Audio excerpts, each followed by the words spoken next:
Hello everyone. How are you? This is my new Roblox avatar. I'm also gonna try changing my name to a Fusion Void because Void is one of my. Void is Void is one of my iconic accounts. I need to do what's best for myself and my daughter. Regardless of family or anything, I'm extremely happy right now. My daughter is the greatest little baby imaginable. I am so overjoyed to be her mother. So, who was the jerk in the situation? Something about this whole situation was strangely I should not sad. be making Was it the the OP talk. just wasn't And if you heard think I'm about American, how many times she no, tried to I be am. heard? I And am every time she Pakistani. gave them the benefit of the doubt again or tried to come back Oh together, they took God! advantage of it again and again and again. Like the family It's a just knew that she would always be sandstorm. there, so they just pushed her to be in whatever Yep, corner it's a they wanted her to sandstorm. be in. Hopefully she does end up getting that job far away and is able to start a whole new life with If the it was a surrounding blizzard, area. I Don't would have just been dead by now. disregard her in the type of way that her family does here. Of all the things in this story, the part where the sister-in-law is trying to rename the baby is just so bizarre. She wasn't even having a girl, but yet didn't want the OP to name her baby that? I mean, when the story starts off, she doesn't even want a baby at all. So what difference does it make to her? It's one of those mentalities where it's like, if I don't have it, you can't have it. But yeah, you can only do this to the OP because it's okay to bully her, but it's not okay to bully anyone else. At least that's what I assume from this. And also the fact that the brother staying with the OP is the reason why he decided he wanted to have kids later on is kind of strange, because if there's some context there, we didn't get to see what it was. But from the way the OP describes it, it sounds like there wasn't anything there that would have made him change his mind about having kids. So anyway, let me know what you would do if this was your family. And if you haven't already, don't forget to subscribe on the Am I the Jerk YouTube. Hit the bell to turn on notifications. And if you're into podcasts, make sure you follow the podcast as well. Either way, thanks a lot for watching. I'll see you guys next time. Every time you feed your pet pills, you help feed a shelter pet, which helps make them healthy, happy, and more adoptable, changing their life forever so they can change yours. Science did that.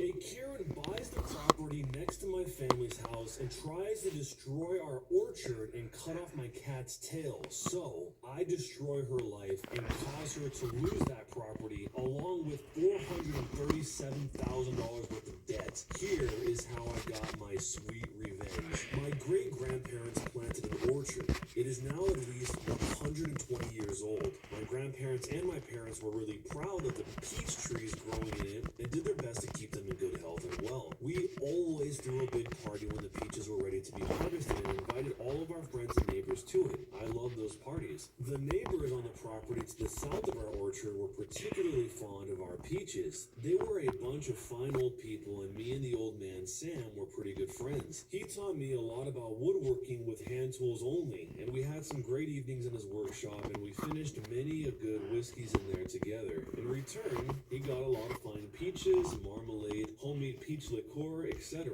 Sadly, he died a good 10 years ago. Cancer is terrible.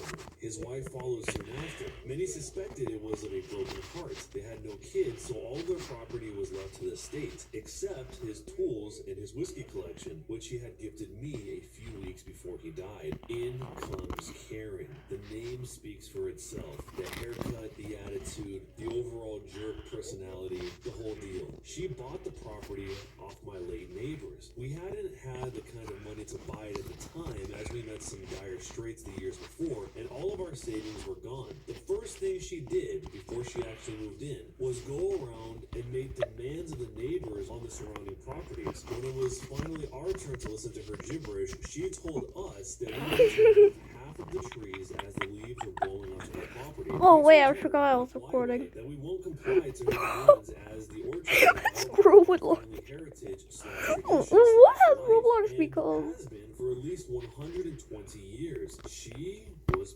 pissed, but did nothing for the time being. There are some things you need to know before I continue with the story. The workshop that I mentioned before was situated right at the border to our property. It was a small timber framed building, at least 160 to 180 years old. The regulations in my state are pretty strict concerning old structures. Every structure over 100 years is protected and you need a special permission to tear it down. Failing to get this permission can lead to a hefty fine. To get the permission to build a new building, it has to be up to code and you have to ask your surrounding neighbors, but if they agree, you're good to go. Except there is one specialty in my country. You have to keep a certain distance to the border of the property to allow emergency services full access to your property. If one of these requirements isn't met, the building is illegal, or at least only partially legal, and can be actually ordered by a court to be torn down. This might come in handy later. So, back to my Karen. After our first encounter with her, she did her best to pester the whole neighborhood. She got the neighbor's dog put down because he allegedly attacked her brat. It later turned out that she faked the attack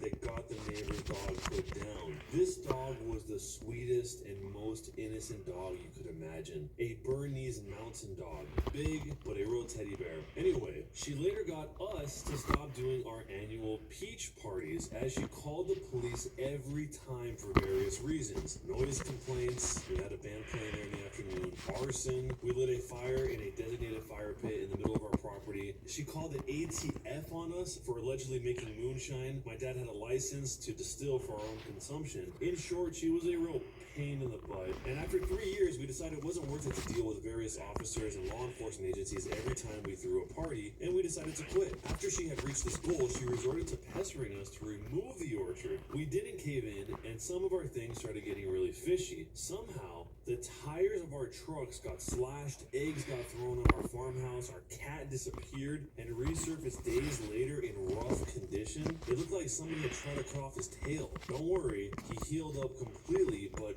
we actually couldn't prove that she did all of that. And then came the day when she made her biggest mistake. She had a company come in sort of a secret operation and tear down the old woodworking workshop overnight. 2 days later, they started building a big garage slash recreational center slash house right where the shop was. But she missed one fine detail, which got pretty important later on. She did not ask our permission, nor for the neighbors. After a short while, the trees right next to her property started to get sick. The leaves turned brown in the middle of summer and the branches started to die. We lost 4 trees right before we figured out what the cause was. Somebody had driven long copper nails into them. We had a suspicion but couldn't prove it. So we put up some trail cameras, perfectly legal as it was on our own property, and we caught her red-handed. My dad confronted her. She apologized, and my dad, being the way too nice guy he is, wanted to let her get off the hook, but not me. The nail she drove into our oldest tree was the final nail to her coffin. I started to investigate. I had some friends at the administration of our county and asked them to do some inquiries. It turns out that she didn't apply for the permission to tear down the old shop, nor for the permission to build a new building. I did some further inquiries on the borderline of our property. It turned out the old markers vanished over time and her building was about 3 feet on our property. After I had gathered all of this information, I presented it to my parents. At first, they were reluctant as they didn't want to start a neighborhood clash, but after I recalled all the things she did to us and our neighbors and possibly our cats, they were in. So let the games begin. First, we called the authorities on her for tearing down a protected building and presented them with all the evidence we gathered. Then we called the building's authorities on her for building a building without permission, not up to code, and not only did she not keep the required distance on the property border, she also built on our property without our permission. Long story short, it turned out the workshop hasn't only been protected because of its age, but also because it was a historical landmark which played a vital role in the conflict back in the 1860s. She got sued for this and had to pay a fine of $150,000. She further had to demolish her newly built building, costing an additional $50,000 and fine for this too, about $83,000, and had to rebuild the workshop on her own expense, which was another whopping $154,000, as it had to be period correct up to the smallest detail, which means it had to be built with the correct materials, with the hand tools only, and the correct dimensions. As you can imagine, paying professionals to build quite a large timber frame building only by hand gets expensive pretty fast. So all in all, it cost her an equivalent of $437,000 plus further expenses as lawyers, etc. This caused her to go bankrupt, and she had to sell the property in the end, which my parents bought, by the way. And the last thing I heard of her was that she moved back to the big city. And the best part was, the peach parties are back, and even more lit than ever. The Karen in this situation just couldn't be content. The whole situation starts with her trying to encroach on other people's properties before she even moved in. There's an old cynical quote that says, "Nothing to my way of thinking is a better proof of a well-lived than a man's ability to just stop where he is and pass some time in his own company." And it seems like in this situation, it's the complete opposite of that. It is a very, very chaotic mind, not a well-ordered mind, that leads the Karen to going through all of this in order to do what exactly? To assert her dominance over the neighbors? To what end? I mean, she's shoving these copper nails into the trees to kill the trees, and who knows what she actually did to the cat, but the cat, as they said here, was pretty roughed up. I visualize this whole area as being very spacious and rural, so it's kind of strange that once a year she would be that upset about this old tradition of them having a party for their peaches. So let me know how you would handle the situation. Do you think this went way too far, or was it just right? Let me know down below. Am I the jerk for dropping a guy I was dating and his daughter off at a rental car place states away from home? Long story short, I'm a 27-year-old female. I started seeing a 44-year-old guy named Dave 3 years ago. I have two sons, 9 and 6, and he has one daughter, Ann, who's 17 years old. I booked a road trip for me and my sons roughly 3 months ago. A road trip consisting of roughly 26 hours worth of driving with stops in between. This is the first time I've ever been financially able to do much of anything with my children, so I went all out. I planned to stop at every place they had ever asked me to go, basically. I was beyond excited to surprise them with this trip. We got home 4 nights ago. A week before leaving, Dave decides he wants to go with me and bring Ann as a bonding experience. We do not live together, and Ann has never liked me because I'm boring. She has said this to my face. So Dave thinks it will all be good. I didn't really want either of them to go, but I thought, why not? This could be good for us. Boy, was I wrong. From the moment Ann got into my vehicle, she started complaining about absolutely everything. It was too crowded, too loud, we were taking too many stops, the boys were too annoying and needed to quiet the F down and chill out. We get a hotel 9 hours in Pennsylvania. It's around 3 p.m. at this point. Dave asks if he can take a drive with Ann because she was getting irritated with the kids. I told him he could if he makes it quick because I needed to get dinner supplies. 3 hours later, he shows back up. Him and Ann went out to eat. So I made a comment saying, "You didn't think that we wanted to eat too?" And Ann snaps back with, "I don't think we asked." After comments like this for days, I finally snapped. My boys are now saying they just want to go home because several times Dave told my kids to be quiet because of his kids' level of comfort. At this point, I haven't done anything with my kids because the queen would have a fit if we pulled off anywhere. And Dave, at this point, basically refused to let me drive despite me arguing.